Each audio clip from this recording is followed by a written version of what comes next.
Look. We know this position has to upgrade. I think Howie Roseman at his press conference was kind of like challenged, I guess, like, oh, you don't really pay attention to that position at all. And he's like, you know what? I'm going to prove everybody wrong. Could they pay somebody the full amount of money? Could they pay somebody a lot of money as a free agent linebacker? Could they go into the draft and draft someone high? Could they do both? I think there's definitely questions to really go over here and try to get the answers to. We have a little bit of time, but the Eagles have met up with one of the top linebackers in the draft at the East-West Shrine Bowl, and I think everyone's going to be happy with this. It's not an official visit, but it's definitely something to look forward to in the future of how much interest they'll have at linebacker in the draft. So very excited for it. Want to go over all of that, and let's get into it. Because I've seen enough horror movies to know any weirdo wearing a mask is never friendly.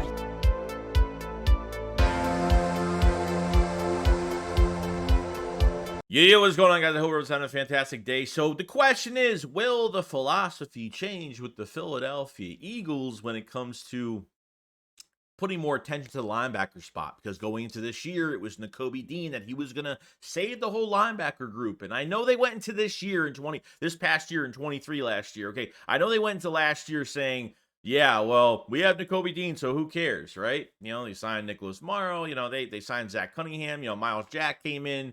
Rashawn Evans came in. I mean, a bunch of guys came in. Okay, they dipped in the free agency three times to get linebackers after Nakobe Dean went down. Nakobe Dean out the whole year, and Nakobe Dean really didn't display too much. The one thing he's not displaying is availability, and the Eagles need to panic a little bit because this isn't good.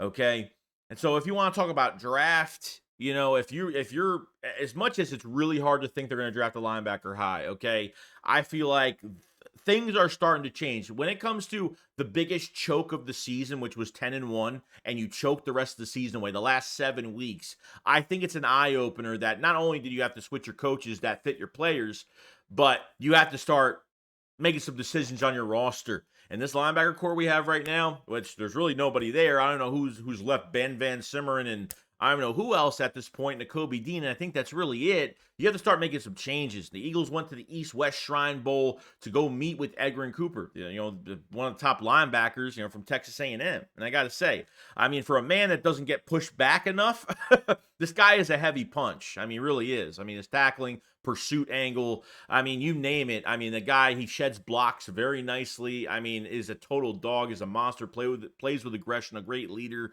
He checks the box with everything. And, the Eagles are hanging at 22 right now. And, is it enough to stay in that spot if they want to prioritize themselves to get a linebacker? Yes, they have other compensatory picks. They have 4 fifth-round picks. They have 2 seconds. You know what I mean? There's always, to move up in this draft really depends on how many quarterbacks are taken. And usually when you hear something the most, it's always the complete opposite. You have to always think that when it comes to draft. Everything you hear is not necessarily what's going to happen. It's just always like that. I've been fooled every year on certain things. I think we all do at some points. Yeah, Edgerrin Cooper would be, he could be a top 15 pick at this point. You know what I mean? But when it comes to needs and best player available, and, certain teams will pick some of these guys, it's very interesting to see, like, what they might do. I understand corner for the Eagles is really big right now, unless you want to go after, a Braswell or a Dallas Turner in this draft, that's where you want to go.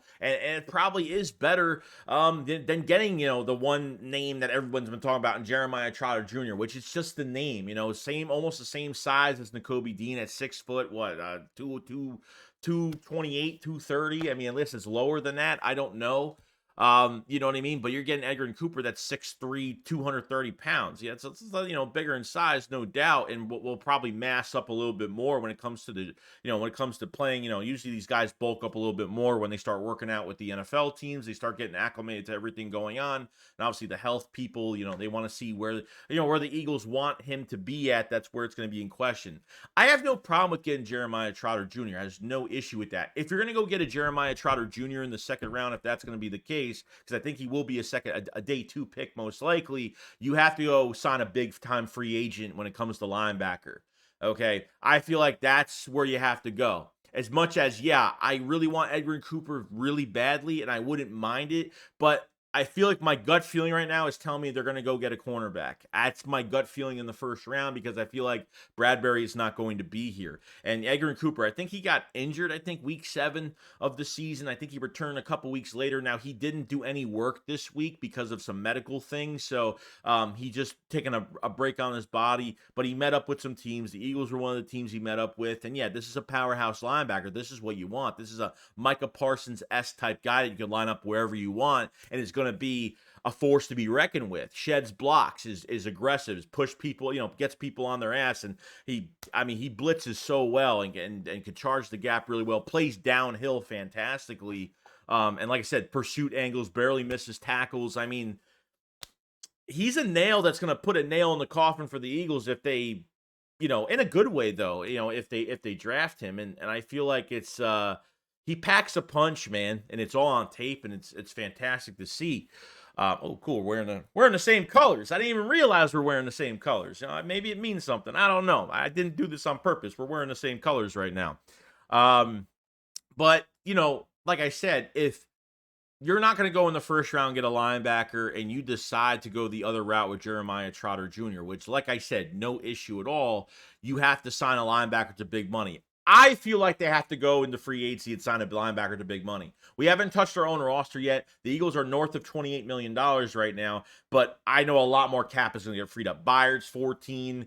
A Reddick can get extended and saved 9 to 12 million. I mean, the Eagles can surpass $50 million if they really want to in free agency, which the Eagles really, it's not like $50 million in cap is a good amount, but it's like the Eagles barely have any holes on the offense. The Eagles have a lot of holes on defense. So, it's kind of crazy. Your trenches are okay. You just have to add more guys. Your cornerback position, we'll see what happens there. And some guys, Bradbury getting moved is going to be the number one thing that's going to happen probably. And your safety position is totally empty right now with just Reed Blankenship. So I feel like Jeremiah Trotter could be an added piece for Nakobe Dean to compete with. And at this point, I think if you're not going after Edgerrin Cooper, you're going to go get Jeremiah Trotter, if that's the case. And you're going to get one other, which is going to be what I'm going to talk about next. And I think when it comes down to it, guys, like my top 3 right now, free agent wise, Willie Gay, 100%. Why not? You know what I mean? All these teams both teams are in the Super Bowl right now. Like those guys, those teams they have real linebackers and honest defensive coordinators that know how to use those guys downhill. And it's great to see the aggression from these guys. Andrew Van Ginkel would fit the mold perfectly. I mean, 53 quarterback pressures, only 6 sacks, but who cares? This is a guy that has worked really well in his 5th year, monstrous year, okay, and worked with Vic Fangio, was in Vic Fangio's scheme last year. So why not get the guy that, and I think he'll have more interest coming to the Eagles because, look, I'll get paid and I'll be with the coach I want to be with. Why I'm getting paid this money is why I was so successful was Vic Fangio, and getting paid at the same time is fine. You know what I mean? So I think he'll be available, but the guy knows he got to get pressure. They know how to use him. They use him very aggressively. So I like Andrew Van Ginkel a lot. And probably my number one guy is the obvious one we all talk about is Patrick Queen, 100%. He wants to stay with the Ravens, but he wants to, see, what else is really available out there. So I don't know if the Ravens are into paying him what they want to pay him. There's going to be another team like the Eagles that are in desperate need of linebacker. And I think at this point, Patrick Queen needs to be the number one priority. If you're not getting an Edgerrin Cooper in the draft and want to get they have to double down at linebacker. There's no doubt about it. I think free agency, they need to not sign a mid-tier. They need to sign a high-profile linebacker to big money and then go into the draft between the first and second rounds, at least with one of those second-round picks. They have to get another linebacker, okay, because they have to go corner with the first round. They have to do something at corner because I don't think Fangio is coming into this building and saying, oh, I like Slay and I like Bradbury. We're fine. We don't need to change that. One of them is going to be gone. I think it's more Bradbury than Slay. I think Slay would work out a little bit better. Slay's got one more year left on his deal. So cornerback is catching up to us. Bradbury technically has 2 more years left on his deal, and Slay has 1 year. So you're losing 2 corners. You're losing Slay after this year, and you're losing Bradbury if he stays after another year. So You know what I mean? It's gonna come quick where the Eagles are gonna need, I have to go younger at cornerback. But you want to kill two birds with one stone and make sure you have the competition in the building. Especially, you have to push Nakobe Dean, and he has to be available. There's no way that you're just leaving Nakobe Dean and you're just going to sign some 1-year deals. I don't mind the 1-year deals, but when it comes to like your whole entire linebacker core is 1-year deal, 1-year deal. The mistakes can't be made anymore. You can't let players go be successful somewhere else. That's where I start to get kind of crazy. And have to put more attention towards his position. So I think it makes more sense. And trust me, like if they all out went first round linebacker, I'd be like, damn, that's I'd be probably crying. No joke. But to draft one in the second round and to pay a linebacker in free agency and want to go after a guy that's connected to the scheme with Vic Fangio, then fine. I have no problem with that. That just makes us better. With free agents, you have a time limit to get your team on the move to a championship. You know what I mean? So that's why signing free agents it's a bold move, but sometimes you have to do it because sometimes you can't cover everything in the draft. Okay, unfortunately. I mean, the Eagles should have cap space. I don't see why they shouldn't. Howie is a cap genius. Howie moves money around easily, and the Eagles aren't getting choked by any player right now. The Bradbury thing would be very easy because you can extend him, cut him, and take up those dead cap for a few years. So like single-digit cap numbers, dead cap numbers, which isn't that bad. But there's plenty out there. I think the Eagles I think when it comes to the draft, it's pretty good at linebacker. It's deep at corner, and then in free agency, it's really good at linebacker. I think there's some really good ones out there, and those are my top 3 as of right now between Willie Gay, Andrew Van Ginkel, and obviously Patrick Queen. So be looking forward to this most likely. Let me know what you guys think. How would you do it? Would you pay a linebacker and draft one high, or maybe pay one and draft someone in the second round? Who would you draft, and what is your thoughts on the linebacker position in general? Now, like I said, the Eagles are meeting with players right now, but they're not official visits. When we get to the official, the Eagles I think teams are only allowed a certain amount of visits. I forgot how many it is. You're only allowed a certain amount of visits, and the official visits, it's where it's going to get real. When the Eagles bring in somebody at the NovaCare complex, that's where everything's going to get real. These Shrine Bowls, Senior Bowls, they meet with everybody. That's just what they do. I mean, Howie's not even there.